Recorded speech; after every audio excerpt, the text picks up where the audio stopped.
This is Preeti Rao and you are welcome to my channel Commerce Net Express। आज की video में मैंने financial accounting से related 50 ऐसे MCQs इंक्लूड किए हैं जो कॉमर्स एंड मैनेजमेंट से में जितने भी कॉम्पिटिटिव एग्जाम होते हैं उनमें ये बार बार रिपीट हुए हैं, like NT net commerce, KVS PGT commerce और NVS PGT commerce, TGT commerce. Let's get started. आपके सामने है first question, owners equity stands for. इसमें पूछा जा रहा है कि ओनर्स की इक्विटी क्या होती है। First, total assets minus total liabilities, fixed assets minus fixed liabilities. Third, current assets minus fixed liabilities. Fourth, fixed assets minus current liabilities. आपको आंसर देना होगा। आप अपना आंसर कमेंट बॉक्स में भी दे सकते हैं। Yes, so right answer is first total assets minus total liability. Means जब हम टोटल एसेट्स में से अगर टोटल लायबिलिटीज डिडक्ट कर देते हैं तो ओनर की इक्विटी निकल जाती है, मिल जाती है हमें। Next question number second, which one of the following branches of accounting primarily deals with processing and presenting of accounting data for internal use. वो कहते हैं अकाउंटिंग की वो कौन सी ब्रांच है जो डील करती है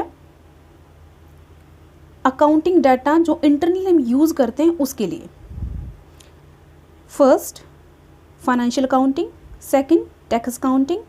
third, management accounting. And fourth, inflation accounting. Answer दीजिए आपका।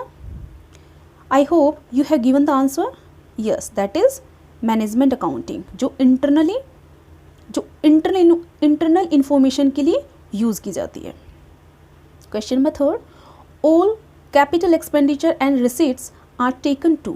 जितने भी कैपिटल से रिलेटेड या फिर कैपिटल एक्सपेंडिचर होते हैं, ये रिसीट्स होती हैं, वो किससे रिलेटेड होती हैं। First, trading and profit and loss count. Second, balance sheet. Third, trial and balance. Fourth, none of the above.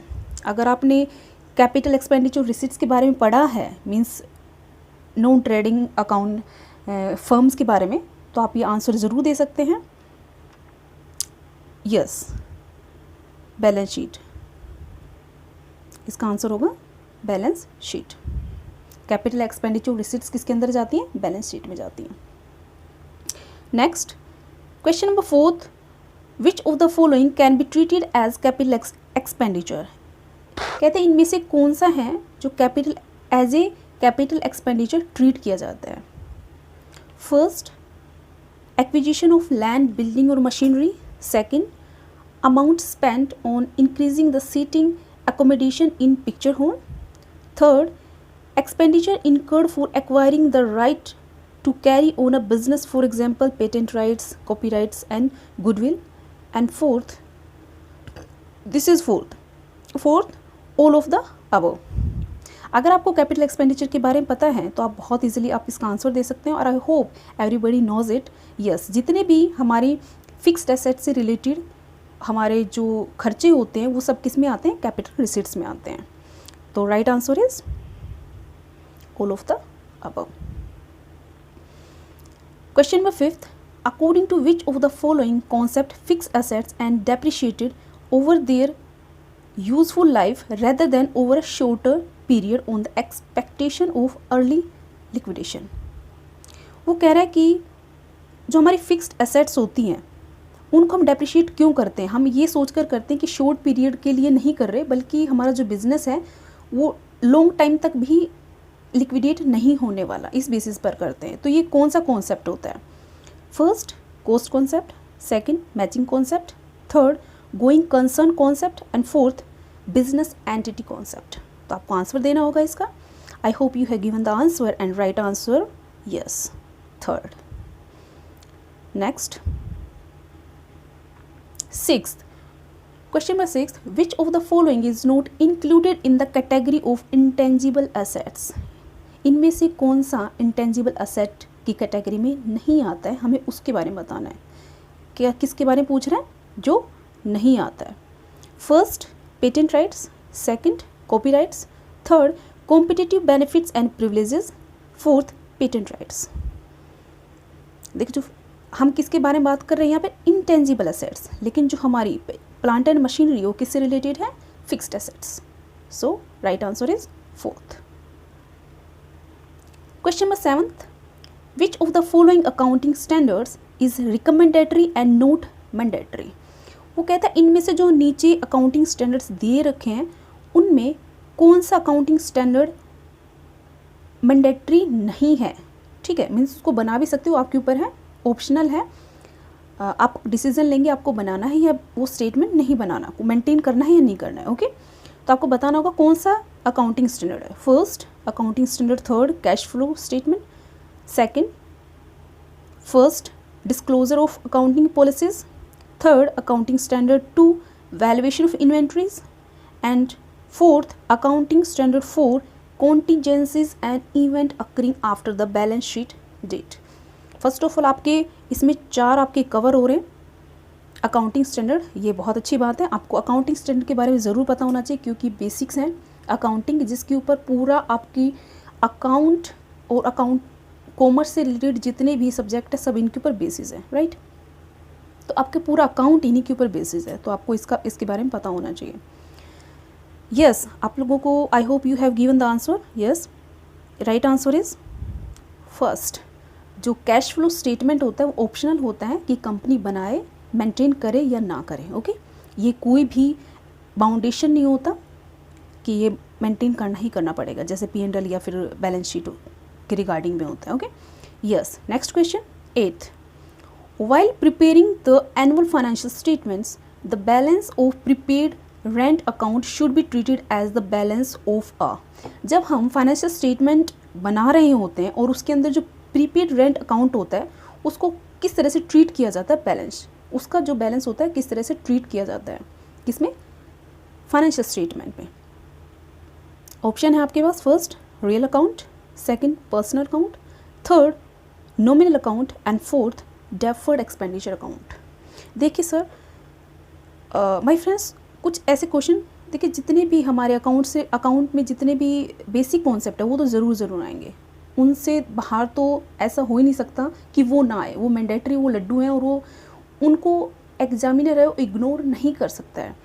तो जो बेसिक्स हैं वो अपने ज़रूर क्लियर करके जाएं, ठीक है।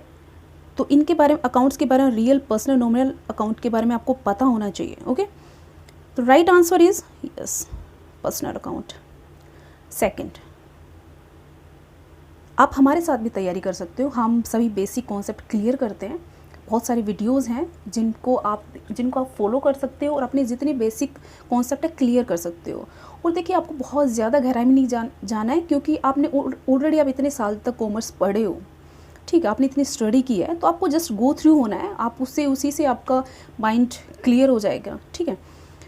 ओके, नेक्स्ट क्वेश्चन हमारा है 9th, assets appearing in books but not having any real value are known as. वो कहते हैं वो कह रहा है कुछ ऐसी एसेट्स होती हैं जिनकी अपनी खुद की बुक वैल्यू नहीं होती हैं, ठीक है, लेकिन फिर भी उनको बुक्स में दिखाया जाता है। वो कौन सी एसेट होती हैं बताइए। फर्स्ट आपके पास वेस्टिंग एसेट्स होती हैं वो, second fictitious, third intangible and fourth all of the above. बताइए ऐसी कौन सी एसेट्स होती हैं जिनकी अपनी कोई वैल्यू नहीं होती है। यस, कौन सी होती हैं? Fictitious asset. Next 10th, the aim of preparing profit and loss count is to find out. हमें प्रॉफिट एंड लॉस काउंट जो बनाते हैं वो क्यों बनाते हैं, क्या फाइंड आउट करने के लिए बनाते हैं। फर्स्ट ग्रॉस प्रॉफिट और loss, second financial position of business, third net profit और loss, and fourth all of the above. अगर आपने अकाउंट पढ़ा है तो आप बहुत इजीली आप इसका आंसर दे सकते हो क्योंकि बेसिक क्वेश्चन है और लड्डू क्वेश्चन है और हमें लड्डू अच्छे लगते हैं और लड्डू क्वेश्चन ही एक्चुअली आते हैं, whether it is your NET exam और whether it is any other teaching exam, सभी लड्डू ही होते हैं। बस आपके कॉन्सेप्ट अगर क्लियर नहीं है तो आप राइट ऑप्शंस पे टिक नहीं करते हो, कंफ्यूज हो जाते हो। तो आप हमारे साथ जितने भी वीडियोस प्लेलिस्ट हैं वो आप उनको फॉलो कीजिए, आपके साथ आपको बहुत ज़्यादा हेल्प मिलेगी किसी भी टीचिंग एग्ज़ाम को क्लियर करने के लिए और आप 100% करोगे। ओके, या right answer is yes, P and L account किस लिए बनाया जाता है? नेट प्रॉफिट और लॉस को फाइंड आउट करने के लिए। ओके, इलेवेंथ में है cost of goods sold is calculated by which of the following formula. हम कॉस्ट ऑफ गुड्स सोल्ड किस तरह से निकालते हैं? First, sales minus net profit. Sale में से अगर नेट प्रॉफिट निकाल दे तो क्या हमारे पास कॉस्ट ऑफ गुड्स सोल्ड की वैल्यू निकल जाएगी? बताना होगा आपको। Second, purchases plus direct expenses. Third, opening stock plus purchases plus direct expenses plus closing stock. Fourth, opening stock plus purchases plus direct expenses minus closing stock. आप trading जो अपने trading account उसमें एक बार गहराई में जाइए उसके में और देखिए आप क्या आप इसका आंसर दे सकते हो। आई hope you have given the answer and yes the right answer is fourth, opening stock plus purchase और उसमें डायरेक्ट एक्सपेंसेस को ऐड करके अगर हम क्लोजिंग स्टॉक को डिडक्ट कर दें तो हमारे पास क्या आ जाएगा? कॉस्ट ऑफ गुड्स सोल्ड की वैल्यू हमारे पास आ जाती है। Next question 12th, consider the following activities connected with the accounting information system. कहते कुछ एक्टिविटीज़ दी हुई हैं अकाउंटिंग इन्फॉर्मेशन से सिस्टम से रिलेटेड, 4 हैं। इनमें आपको बताना है कि करेक्ट सीक्वेंस में इन एक्टिविटीज़ को कैसे लगाएंगे। A, preparing of table of accounting. B, communication of accounting information. C, preparation of accounting information report. D, collection of accounting data. Options यहाँ पे दिए हैं आपके पास, इनमें से आपको सिलेक्ट करना है। देखिए क्योंकि हम यहाँ पे रफ्तार के साथ कर रहे हैं एज यू नो, और मैं 1 बाय 1 नहीं बता पाऊँगी यहाँ पर, तो आपको अगर 1 बाय 1 एक एक टर्म के बारे में मेरी एक एक टर्म आप अगर क्वेश्चन की जानना चाहते हो तो अदर जो मुक टेस्ट है वो उनको फॉलो कीजिए। ये जस्ट आपके टेस्ट के लिए कि आपको कितना आता है। ओके, और हम फास्ट चल रहे हैं यहाँ पर, तो मैं आप एक एक टर्म आपको एक्सप्लेन नहीं करूँगी। ओके, तो हम देखो डायरेक्टली जाते हैं किसके ऊपर। सबसे पहले क्या करते हैं हम लोग? डाटा कलेक्ट करते हैं, देन फिर उन डाटा को हम एक तरह से एक टेबल में बनाते हैं या उनको कैटेगराइज करते हैं, टेबल बनाते हैं। देन नेक्स्ट क्या करते हैं? उनकी एक रिपोर्ट बनाई जाती है एंड एट द एंड उन जो इन्फॉर्मेशन जो बनाई है उनको हम कम्युनिकेट करते हैं अदर पार्टी के साथ या फिर हम इंटरनली अपने मैनेजमेंट के साथ। ओके, तो राइट आंसर इज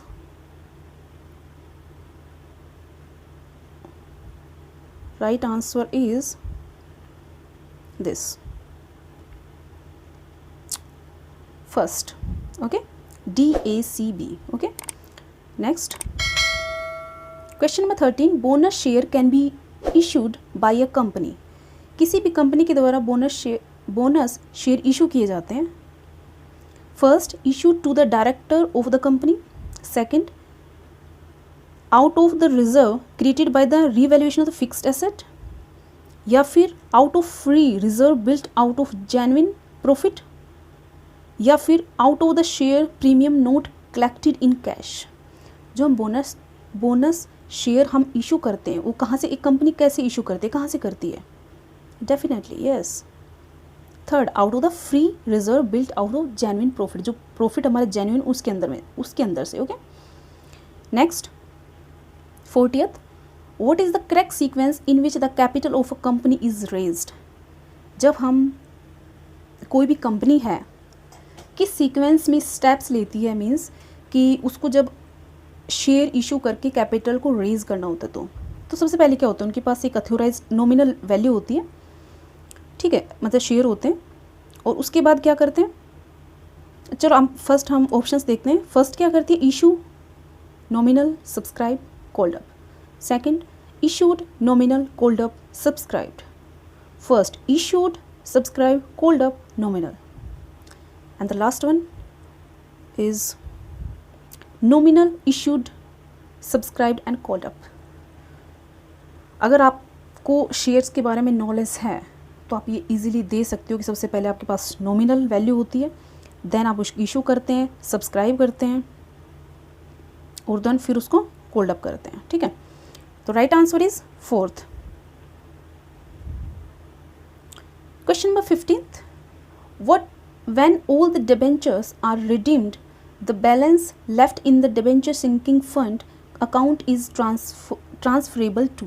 कहते हैं डिबेंचर को रिडीम करने के बाद भी अगर डिबेंचर सिंकिंग फंड में कुछ अमाउंट बच जाता है तो कहाँ पे ट्रांसफ़र किया जाता है?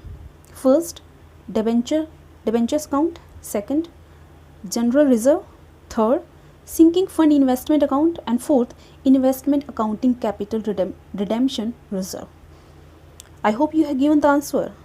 आप अपने जो स्कोर जो भी आप करें आउट ऑफ 50 प्लीज़ आप कमेंट कीजिए कमेंट बॉक्स में कि आपने कितना स्कोर किया है, और ये मेरे लिए बहुत वैल्यू करता है कि मुझे भी पता चलता है कि स्टूडेंट्स कितनी मेहनत कर रहे हैं। Yes, right answer is second. Question number 16, which one of the following ratio is most important for judging the long term solvency of a firm. ये बहुत इंपॉर्टेंट टर्म है। जब आप किसी कंपनी की सोल्वेंसी को पता करना होता है तो कौन सा रेशियो है जो बहुत इंपॉर्टेंट है, जो यूजुअली यूज़ किया जाता है, वो कौन सा रेशियो है बताना है आपको। First stock turnover ratio, second return on investment, third डेब्ट equity ratio, fourth fixed asset turnover ratio. I hope you have given the answer. Yes, that is equity डेब्ट इक्विटी रेशियो, डेब्ट अपॉन इक्विटी। ओके, इस ratio से हम किसी भी company की सोल्वेंसी को जज कर सकते हैं। Question number 17, EPS earning per share is calculated as. Earning per share का अगर आपको फॉर्मूला आता है तो आप ये इजीली दे सकते हो आंसर कि EPS अर्निंग पर शेयर कैसे कैलकुलेट किया जाता है। तो आपको बताना है, first earning before interest and tax upon equity share, second EBIT minus difference dividend upon equity shares, third EIT upon equity shares, fourth earning after tax minus preference dividend upon equity shares. अगर आपको answer पता है तो please comment box में इसका answer दीजिए। And yes, right answer is fourth. Question number 18, acid test ratio is equal to quick current assets divided by. जब हम एसिड टेस्ट रेशियो लगाते हैं तो उसका फॉर्मूला क्या होता है? कि हम क्या करते हैं, एसिड टेस्ट रेशियो निकालने के लिए हम क्या करते हैं, जो करंट एसेट्स होते हैं उसको किससे डिवाइड करते हैं? First current liability, second stock, third long term liabilities and fourth share holders fund. Answer दीजिए। Yes, right answer is current liabilities. Current assets upon current liabilities अगर हम करते हैं तो हमारे पास क्या निकलता है? Acid test. Okay, 19th question में 19th, pro rata allotment of shares means allotment of shares.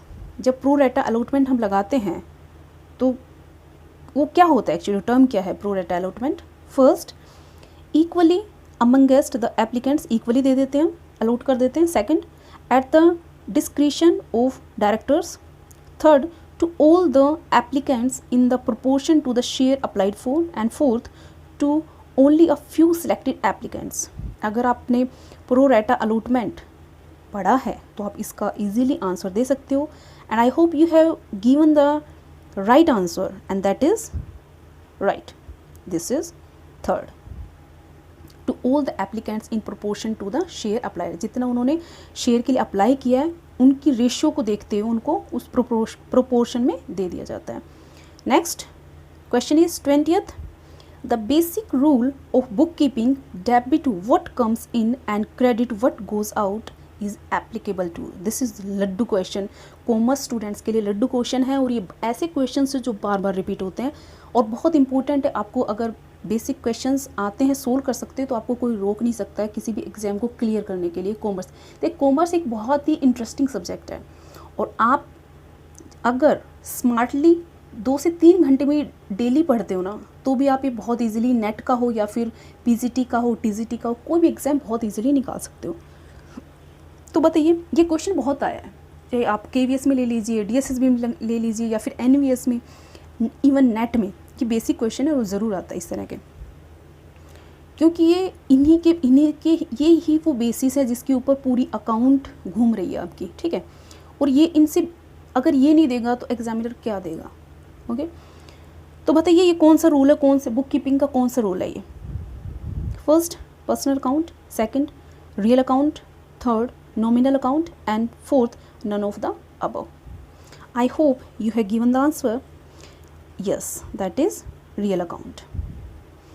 21st, direct advantages of accounting do not include.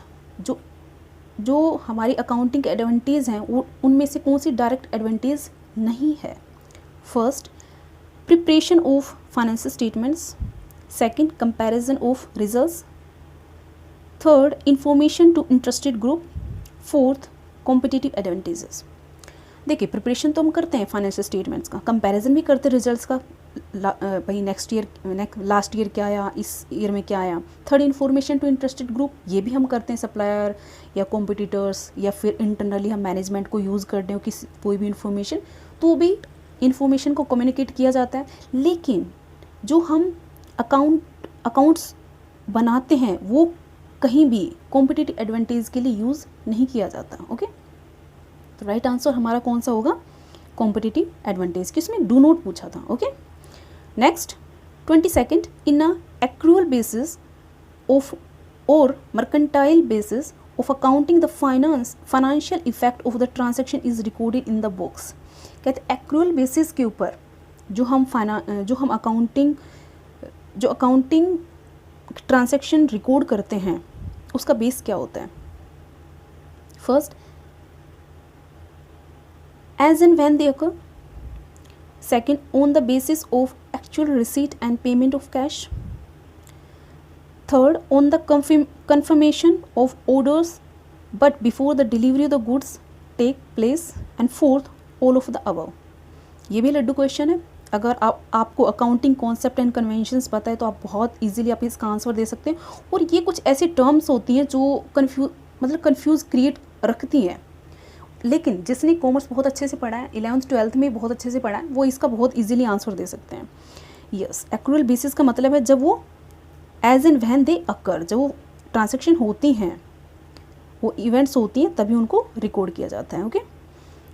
23rd, goods withdrawn by the proprietor for his personal use are. जब कोई proprietor goods को withdraw कर लेता है अपने personal use के लिए तो क्या किया जाता है? First shows as deduction from the sales, क्या उसको सेल्स में से डिडक्ट करके दिखाया जाता है। Second, treated as sales at cost price. Third, shown as a deduction from the purchase. Fourth, added to the purchase. देखिए यस, जो ड्रॉन किए जाते हैं, विड्रॉ किया जाता है, उसको किस में दिखाया जाता है? ड्राइंग को एज ए परचेज में से उसको डिडक्ट कर दिया जाता है, okay. 24th, if bad debts appears as an adjustment outside the trial balance then it is adjusted. जब बैड डेट्स ट्रायल बैलेंस के नीचे अगर शो हो रहा है तो उसको कैसे एडजस्ट करते हैं? आपको बताना, इसका आंसर देना। First, while debiting bad debts accounting and crediting sundry debtors account. Second, by debiting to bad debts only. By third, by debiting to sundry debtors only. Fourth, by debiting to sundry debtors account and crediting to bad debts account. अगर आपको इस concept का पता है, outside the trial balance अगर वो shown होती हैं तो उसका कैसे उसको कैसे एडजस्ट किया जाता है, अगर आपको पता है तो आप बहुत इजीली इसका आंसर दे सकते हो। आई hope you have given the answer, and so right answer is first, while debiting bad debts account and crediting sundry debtors account. Now 25th, accounting rules, practices and conventions should not change from one year to another year per the वो कह रहे हैं जो एक rule होता है accounting का, वो कहते हैं कि वो कौन सा अकाउंटिंग रूल या कन्वेंशन है जिसके अंदर हम अपनी जो अकाउंटिंग की जो अकाउंटिंग है वो एवरी ईयर चेंज नहीं करते हैं, या मीन्स कंसिस्टेंट रखते हैं। वो कौन सा रूल है?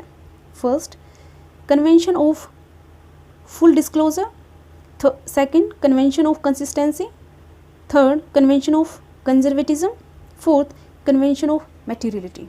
तो आंसर देना होगा यस। ये बच्चे को पता, कॉमर्स के बच्चा जानता है इसके बारे में। Yes, convention of consistency means आप एवरी ईयर रूल्स चेंज नहीं कर रहे हो, आप एक उसी बेसिस के ऊपर, सेम बेसिस के ऊपर, सेम प्रिंसिपल्स पर ही कॉन्टीन्यूसली अगेन एंड अगेन अपने अकाउंट्स प्रिपेयर कर रहे हो। ठीक है, तो कौन सा आता है? कन्वेंशन ऑफ कंसिस्टेंसी मीन्स आपको कुछ रिजल्ट पाने के लिए आपको क्या करना चाहिए?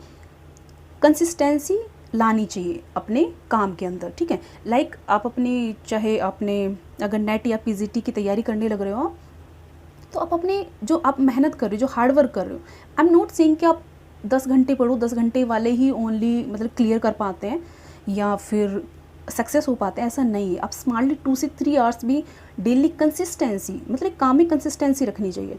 अगर वो दे देते हो कंसिस्टेंटली तो आप ये बहुत ईजिली क्लियर कर सकते हो। ओके, तो माय फ्रेंड, मैं जस्ट यही रिक्वेस्ट करूँगी आपसे, अगर आप रियली में कोई तैयारी कर रहे हो, किसी चीज़ की प्रिपरेशन कर रहे हो, आप टीचिंग एग्ज़ाम की, तो आप हमें फॉलो कीजिए और मेहनत कीजिए। ठीक है, बहुत अच्छे वीडियोस लेकर आते हैं, तो और मेरा एक लाइक भी बनता है। प्लीज़ अगर आप इस वीडियो को फॉलो कर रहे हैं तो लाइक कीजिए, सब्सक्राइब कीजिए और साथ में शेयर भी कीजिए अपने फ्रेंड्स से या रिलेटिव के साथ। Thank you so much. Let's move to next question 26th। Which of the following accounting principle is not related to preparation of profit and loss accounting? वो कहता कौन सा अकाउंटिंग प्रिंसिपल है जो रिलेटेड नहीं है preparation of profit and loss के? First, accounting period concept, second, accrual concept, third, matching concept and fourth, dual aspect concept. हम प्रॉफिट एंड लॉस की बात कर रहे हैं, करते हैं उसके अंदर जो पोस्टिंग करते हैं उसके अंदर यूज़ किया जाता है क्या? Dual aspect concept. Right answer is fourth. 26th, which of the following branches of accounting are of recent origin? वो कहते हैं इनमें से कौन सी अकाउंटिंग ब्रांचेस हैं जो रिसेंटली ओरिजिन हुई हैं? Like A, management of accounting, second, social responsibility accounting, C, human resources accounting, D, cost accounting. इनमें से आपको करेक्ट आंसर है इन कोड्स के थ्रू सिलेक्ट करना है। तो मैं आपको डायरेक्टली बता देती हूँ, right answer is fourth, B and C means social responsibility and human resource accounting. ये बाद में ओरिजिन हुई है, या मतलब मॉडर्न है ये।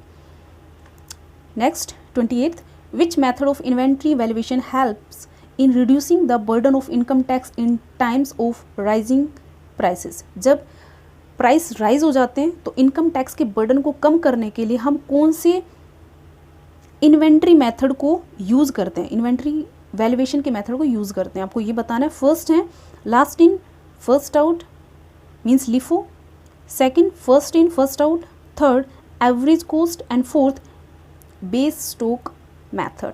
आपको बताना है लिफो है, फीफो है, या एवरेज कॉस्ट है, या बेस स्टॉक है। Right answer LIFO. जो लास्ट में आता है उसको पहले निकाल देते हैं इन्वेंट्री को। ठीक है, तो क्या होता है, इससे इनकम टैक्स के बर्डन को रिड्यूस किया जा सकता है। Question number 29th, inventory is valued at cost और market price whichever is lower, this principle of valuation is based on accounting convention of. वो कहते हैं कि जब हम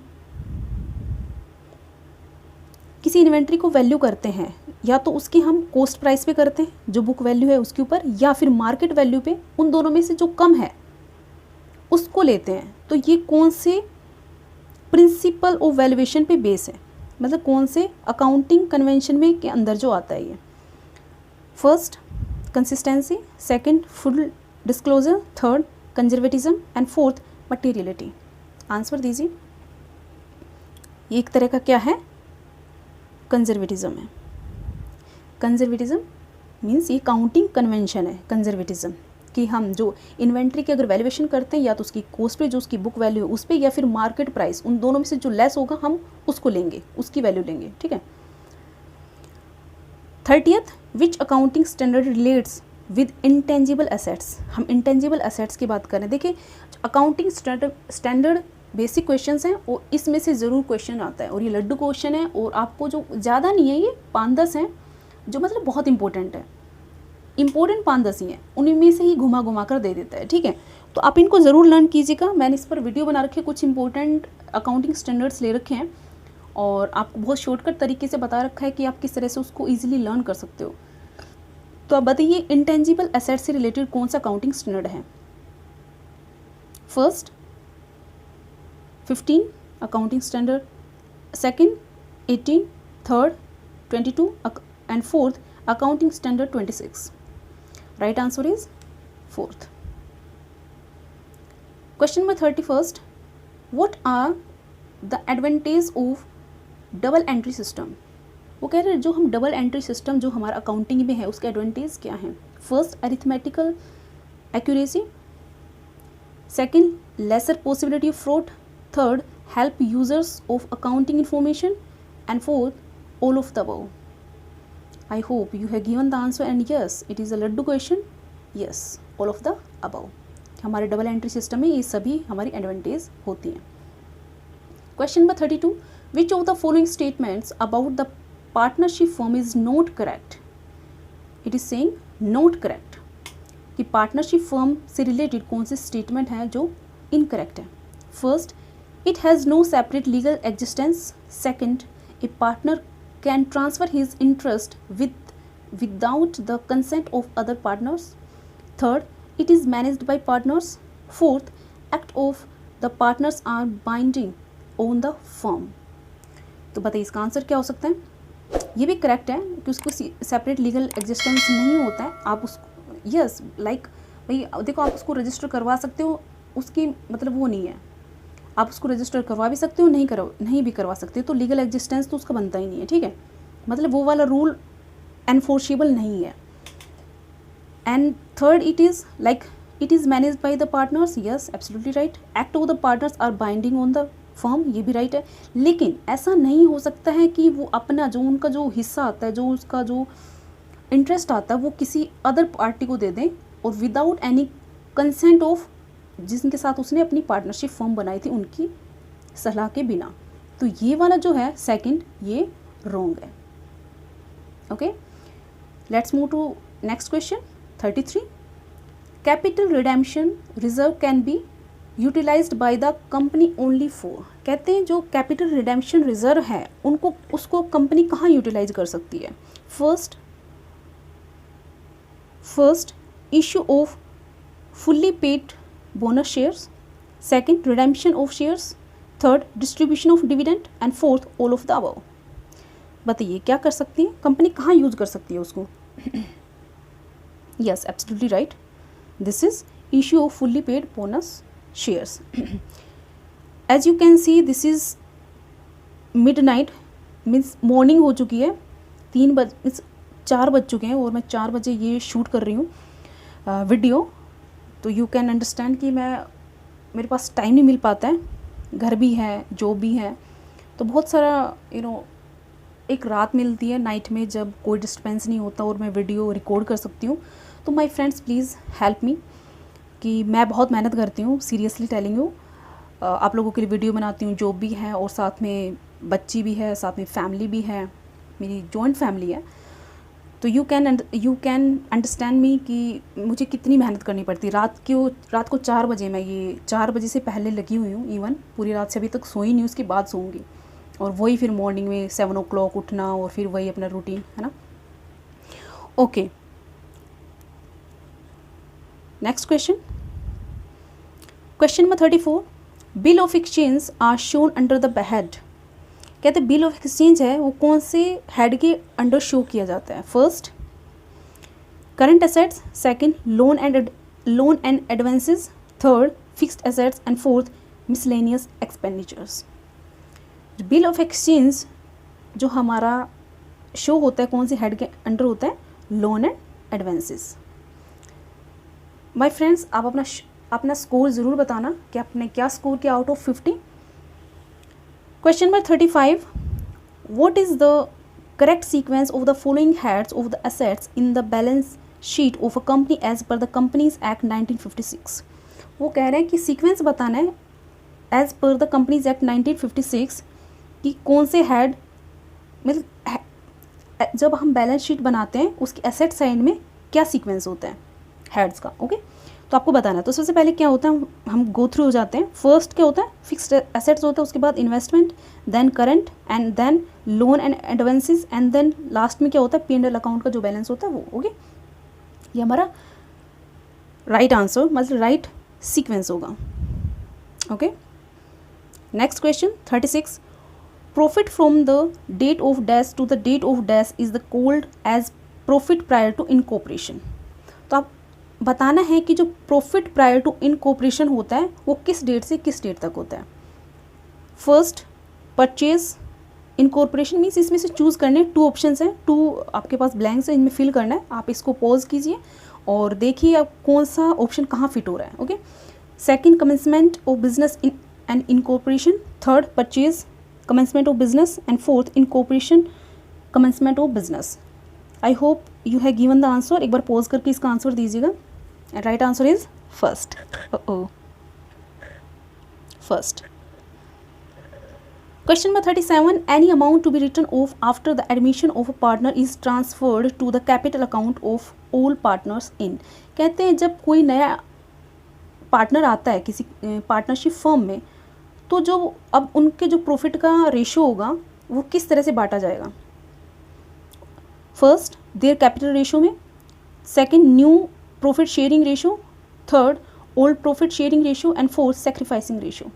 yes, right answer is new. कोई नया बंदा है तो ऑब्वियसली बात है उनको न्यू रेशो बनाना पड़ेगा, न्यू प्रॉफिट शेयरिंग रेशो बनाना पड़ेगा और उसमें अपना वो जो भी प्रॉफिट आएगा उसको डिस्ट्रीब्यूट कर लेंगे। Okay, next question 38, which of the following statements about goodwill is not correct. इनमें से कौन से स्टेटमेंट है गुडविल से रिलेटेड जो करेक्ट नहीं है। यहाँ पे नोट की बात कर रहा है, ये जरूर देखना जब क्वेश्चन पढ़ते हो, बहुत इंपॉर्टेंट है कि क्वेश्चन के एक बार अंडरस्टैंड करना। जब आप एग्जाम हॉल में देखते हो, एग्जाम हॉल में बैठे होते हो, तो आपको शीट जो मिलती है या फिर आप ऑनलाइन दे रहे हो, तो सबसे इम्पोर्टेंट वो होता है, फैक्टर होता है कि आपको अपने क्वेश्चन समझ में आना चाहिए और उसको ध्यान से पढ़ना चाहिए। कई बार नोट का पता ही नहीं चलता कि नोट है या नहीं है, या फिर आप अंडरस्टैंड नहीं कर पाते हो और बहुत फास्टली आप क्वेश्चन को रीड कर लेते हो। तो इसका बताइएगा गुडविल से रिलेटेड कौन सी स्टेटमेंट क्या है, रॉन्ग है। First, it is intangible assets, second, it is not visible but it subject to fluctuations, third, it becomes obsolete, fourth, it does not become obsolete. Yes, I hope you have given the answer. ये intangible assets होती हैं, आपको पता है, और ये fluctuate भी होती है, और ये एब्सोल्यूट कभी नहीं होती है। ये सच्चाई है इसकी गुडविल की। तो right answer is third. Okay my friends, next question 39, receipts and payments account of non trading concern is. वो कहते हैं 13 जो non trading account, non trading firm जो होती है उसका जो रिसीट एंड पेमेंट अकाउंट होता है वो किस तरह का होता है, कौन सा अकाउंट होता है, वो नॉमिनल में आता है, रियल में आता है, पर्सनल आता है, या ऑल ऑफ द अबव आता है। 39 उसका अपना क्या होता है, रियल अकाउंट, उसमें रियल अकाउंट होता है क्योंकि उसके अंदर P&L अकाउंट बनता ही नहीं है। Okay, 40th, indicate the item that appears below the line in the profit and loss account. वो कहते हैं जो प्रॉफिट एंड लॉस अकाउंट होता है उसके अंदर जो लास्ट बिलो लाइन जो आइटम इंडिकेट होता है वो कौन सा होता है। First, proposed dividend, second, provision of taxation, third, contribution to provident fund, and fourth, miscellaneous expenditure written off। बताइए आंसर इसका। जो सबसे लास्ट में प्रॉफिट एंड लॉस अकाउंट के लास्ट में इंडिकेट होता है आइटम, वो कौन सा होता है। आई hope you have given the answer and right answer yes, proposed dividend। 41, which of the following statement is not correct। Again, it is not correct। Okay, not correct। A partnership firm is not dissolved on the death of partner।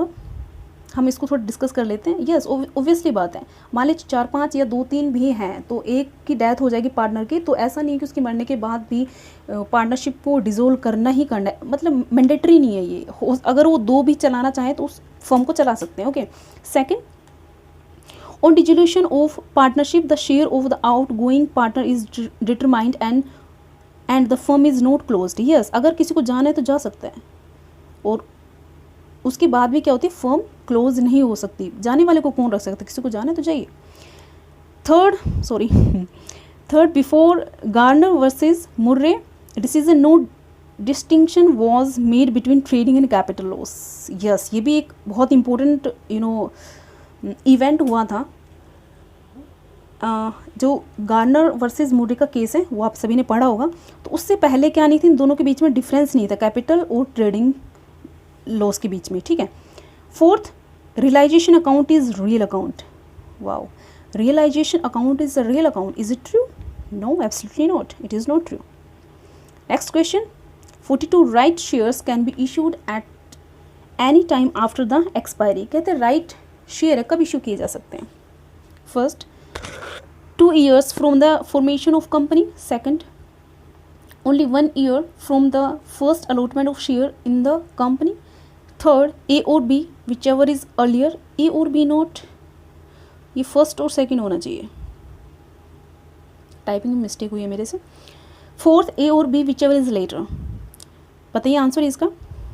Yes, मतलब first और second जो भी event होते हैं उनमें जो पहले हो जाए उन्हीं की एक्सपायरी पर ये राइट इशू शेयर इशू कर सकते हैं। Okay, question number 43, public limited companies can not issue.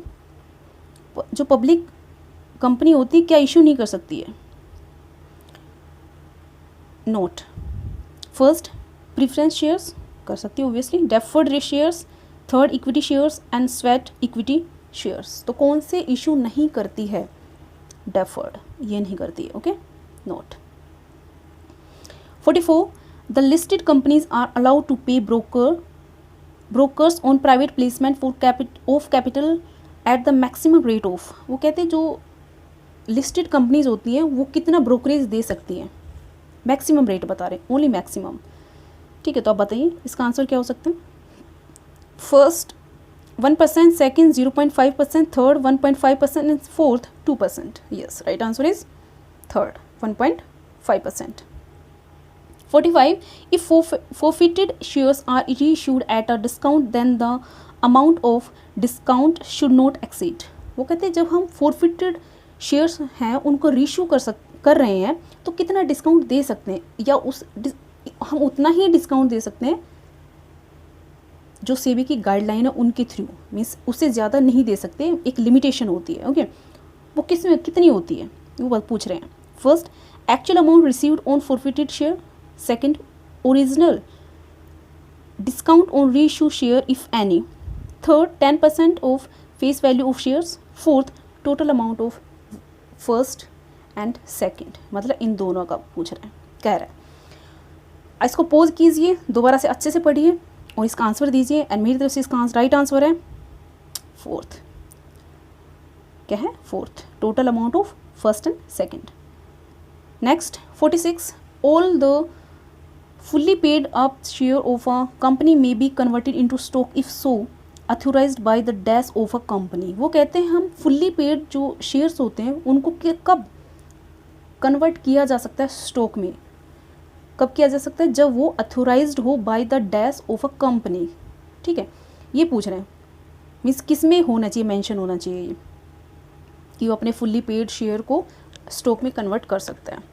First, article association, इससे रिलेटेड होता है। Second, memorandum of association. Third, registrar of companies and fourth, company law word. बताइए किससे अथोराइज्ड होना चाहिए ये? Yes, I hope you have given the answer. Second, memorandum of association. 47, amount of premium on issue of share is decided by dash as per the guidelines issued by the SEBI. वो कहते हैं कितने amount का premium किसी share पे issue किया जा सकता है under the guideline of SEBI. कौन डिसाइड करता है, कहाँ डिसाइड होता है ये? First general meeting, second statutory meeting, third board meeting and fourth none of the above. ये डिसाइड होता है जनरल मीटिंग में। ओके, जब कंपनी की जनरल मीटिंग होती है उसके अंदर डिसाइड होता है कि भाई हम जो इशू कर रहे हैं शेयर्स उस पर हम कितना प्रीमियम रख सकते हैं। 48. As per SEBI guidelines, an existing company is free to decide its issue if it has a, वो कहते हैं सेबी की गाइडलाइन के अकॉर्डिंग कोई एग्जिस्टिंग कंपनी है वो फ्री है अपने जो इशू कर रही है शेयर्स उनकी प्राइस को डिसाइड करने के लिए। कब? जब उसको 5 ईयर्स हो चुके हों, consistent 5 years track record of consistent profitability, second 6 years track record of consistent profitability, and third 3 years track record of consistence profitability, and fourth 4 years track record of consistent profitability. देखिए, जब किसी company को 3 साल हो लगातार वो profit में चल रही है तो उसको राइट है कि वो अपने शेयर की प्राइस को क्या कर सकती है, फिक्स कर सकती है। ओके। 49. कंपनी में pay dividend on advance calls if it is authorised by the डेस। कहते हैं कोई कंपनी डिविडेंड उसको एडवांस कॉल पे देना है या नहीं देना है तो डिसाइड कर सकती है। तो किसके द्वारा, कौन अथोराइज करता है उसको? First company law board, second article of association, third registrar of company, and fourth memorandum of association. देखो, इस तरह की जो इस तरह के जो डिसीजन लेने होते हैं वो किस बेसिस पे ले जाएंगे? देखो, अगर ये डिपेंड करता है उसके आर्टिकल ऑफ एसोसिएशन पे, उनके ऐसे रूल रेगुलेशन है या नहीं है कि वो कंपनी अपने डिविडेंड पे कर सकती है या नहीं कर सकती है किसी एडवांस कॉल पे। ये किसके ऊपर कहाँ पे मेंशन होता है? उसके आर्टिकल ऑफ एसोसिएशन में, क्योंकि उसकी सारी पॉलिसीज़ किसके अंदर होती हैं? रूल और रेगुलेशंस किस में होते हैं? आर्टिकल ऑफ एसोसिएशन में। ओके। 50 लास्ट क्वेश्चन है माय फ्रेंड्स। और लास्ट क्वेश्चन कंप्लीट होने से पहले आई वांट टू से you please like, subscribe and press the like button, और प्लीज़ शेयर भी कीजिए मेरे वीडियोज़ को ताकि मैं और अच्छी वीडियोज़ आप लोगों के लेकर आ सकूँ और आपको हेल्प कर सकूँ आपके टारगेट को अचीव करने में। क्योंकि मेरा भी मोटिव यही है, अगर हमने भी पाया है तो आपको भी देना चाहिए, ठीक है? क्योंकि ऐसे होते, देखिए, अगर आप लोग हैं तो हम हैं, और हम सब हैं तो ये यूट्यूब है।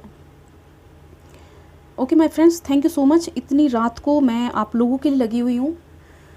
So this is your last question इस सेशन का। अगर आपको ये सेशन अच्छा लगा तो मुझे मोटिवेट रखिए, और अब अगर आपको कोई भी क्वेरी है या आप कुछ पूछना चाहते हो मुझे मेल कर सकते हो, मेरे साथ आप टेलीग्राम से ज्वाइन कर सकते हो, या फिर आप कमेंट बॉक्स में कमेंट कर सकते हो। Okay. Question number 50, which of the following statement is correct? इनमें से कौन से स्टेटमेंट है जो करेक्ट है, आपको बताना है। First, when ever there is inflow of cash there will definitely be inflow of funds reserve is not true. देखो, यहाँ पे बोल रहा है नॉट ट्रू। ओके। तो आपको ये देखना है, ऐसा है कि जब, क्या ये सच है कि इनफ्लो जब कैश होता है वहाँ पे डेफिनेटली, ऐसा ज़रूरी नहीं है कि वहाँ फंड फ्लो भी हो। बिल्कुल सही है ये बात। तो second, cash from operations end funds from the operations means the same thing. क्या ये सच है? कैश फ्रॉम द ऑपरेशन और फंड फ्रॉम द ऑपरेशन, ये दोनों चीज़ें डिफरेंट हैं। थर्ड, मतलब ये रॉन्ग है। Third, cash flow statement is suitable of a cash account. देखिए, substitute, sorry, cash flow statement is a substitute of cash account. देखो, कैश अकाउंट एक डिफरेंट ही चीज़ है और कैश फ्लो एक स्टेटमेंट है और ये अकाउंट है, तो ये दोनों सब्स्टिट्यूट, एक दूसरे के सब्स्टिट्यूट नहीं हो सकते हैं, ठीक है? ये भी रॉन्ग है। Fourth, cash generated from trading operations is equal to the net profit as reported in the profit and loss account. क्या ये सही है? ये भी रॉन्ग है। That is wrong.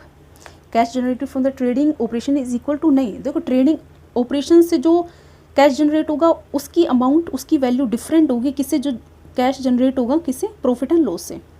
तो दोनों डिफरेंट, एक दूसरे से डिफर करते हैं, तो ये भी रॉन्ग है। तो this is the end of this session, my friends. Thank you so much, and again I'm saying like and subscribe.